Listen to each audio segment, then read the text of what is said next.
And now we return again to the brachial plexus. As you may note, much of this will be a repeat of what we discussed on the prior page, and serves primarily to hammer in these relatively distinct clinical entities. The circled numbers correspond to the injury in the legend on the left. Number 1 is a waiter's tip, which is an injury of the upper trunk, as we discussed before. Number 2 is a total claw or Klumpke's palsy, caused by an injury to the lower trunk.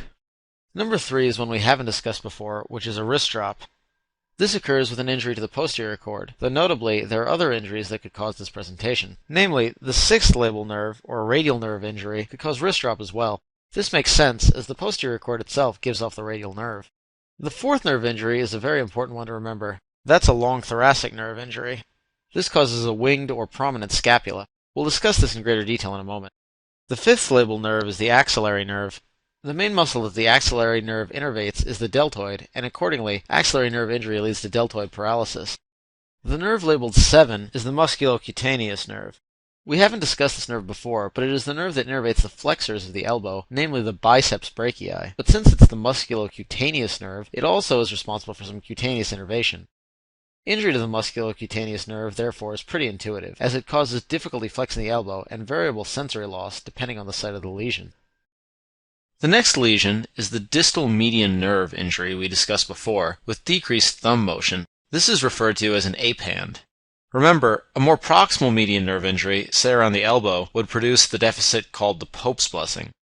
The final injury is one to the distal ulnar nerve, which causes difficulty with the intrinsic muscles of the hand. This causes what's referred to as an ulnar claw hand.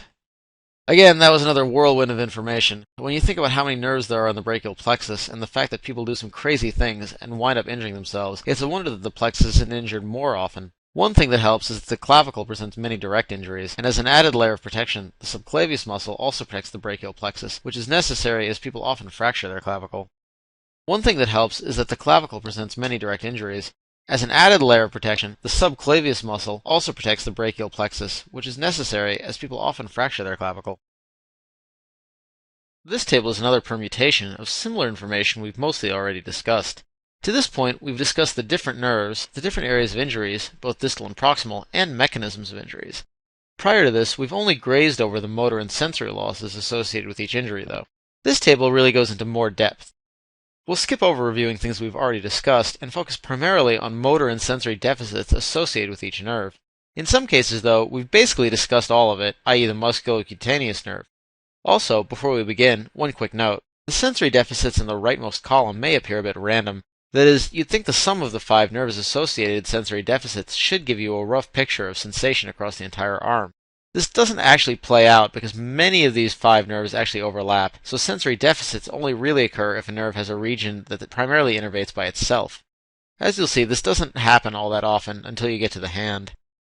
For the axillary nerve, this is straightforward, and we've already discussed most of it. The motor deficit is at the deltoid, which means the presentation will likely be difficult abducting the arm. The associated sensory deficit is the skin overlying the deltoid. The radial nerve is more complicated, as you likely have already realized. There are 4 muscles, or muscle groups, to associate with the radial nerve, and most of them are extensors, giving rise to its nickname, the great extensor nerve. You can remember them with the memory aid BEST: brachioradialis, extensors of wrist and fingers, supinators, and triceps. The associated sensory deficit follows the course of the radial nerve. Posterior arm, into dorsal hand, and ultimately dorsal thumb. Next, we'll look at the median and the ulnar nerves. The median and ulnar nerves each have motor and sensory deficits broken down by either proximal or distal lesions, following the pattern we discussed before. We'll start with the median nerve. Proximal median nerve injuries will cause difficulty with flexion of the wrist and the lateral fingers.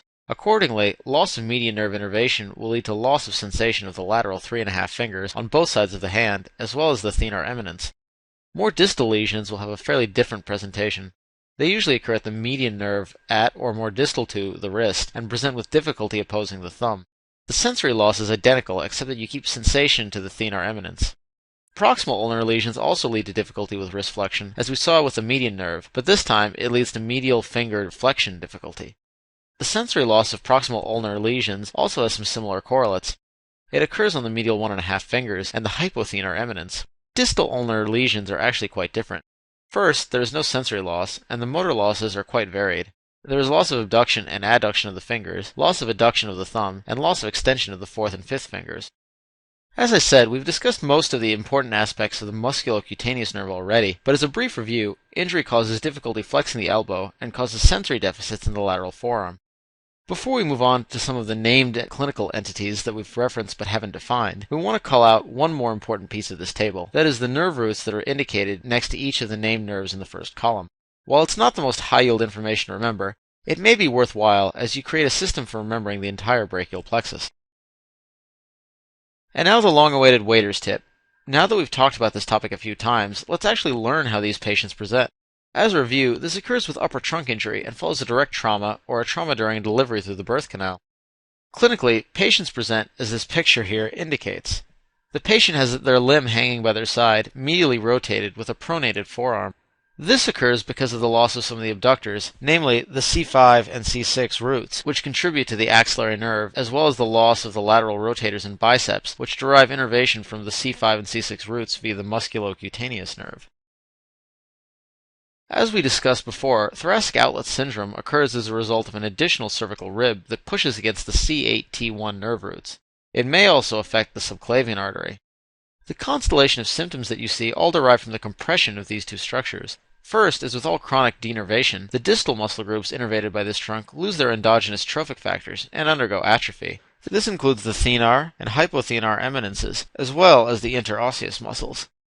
As the C8 and T1 dermatomes are on the medial side of the arm, this compression also leads to sensory deficits of the medial forearm and hand. Finally, and likely the most interesting of all these clinical features, is that the radial pulse disappears when the patient moves his or her head toward the ipsilateral side as the cervical rib compresses the subclavian artery. This syndrome can also result in damage to the lower trunk of the brachial plexus, leading to Klumpke's total claw, which we'll discuss momentarily. We have at some point discussed all four of these hands. However, now we'll discuss exactly why they present the way they do. In almost every case, it relates to the lumbricals. These peculiar muscles are responsible for doing three things: flexing the MCP joint, extending the DIP and PIP joints, and confusing medical students for decades. The first distortion is called the ulnar claw, and it's fairly straightforward. Loss of the ulnar nerve distally leads to a loss of function in the medial lumbricals, which causes an inability to extend the fingers. When the patient tries to flatten or open their hand, their pinky and ring fingers stay clawed. This creates the well-known Pope's blessing hand. Another clinical entity can look quite similar, but is actually a median nerve injury. Here, a patient may lose the ability to flex the lateral fingers, so if they tried to flex these fingers, they would appear to have a similar Pope's blessing appearance. The next claw is the median claw. Here, a distal median nerve lesion occurs, leading to a loss of the lateral lumbricals.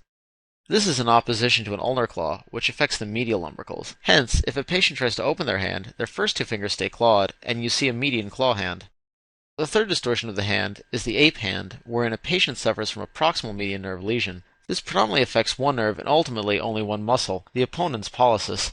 The opponent's pollicis is responsible for opposing the pollex or the thumb. This leads to an unopposable thumb, much like an ape, thereby making it an ape hand.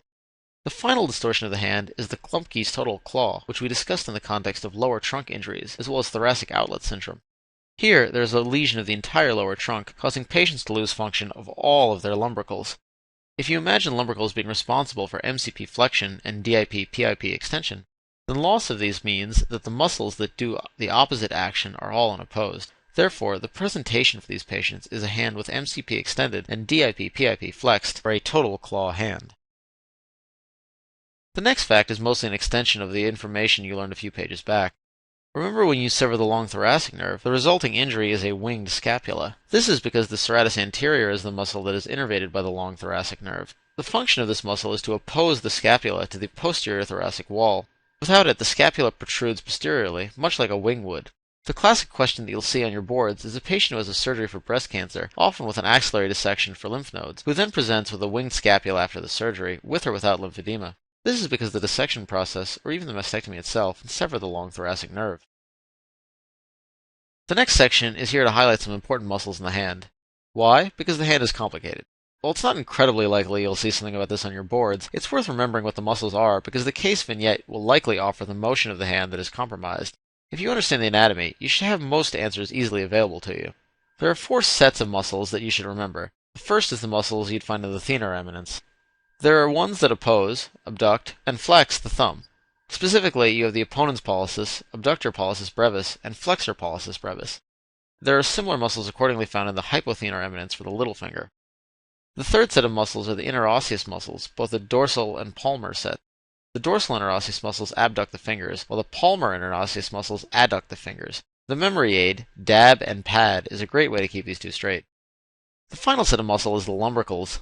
The action of these muscles is a bit strange, as we've already discussed. They not only flex the MCP, but also extend the DIP and PIP joints. Does anyone remember what hand distortion results from a loss of function of all the lumbricals? That's right, a Klumpke's total claw, often caused by a lesion of the lower trunk.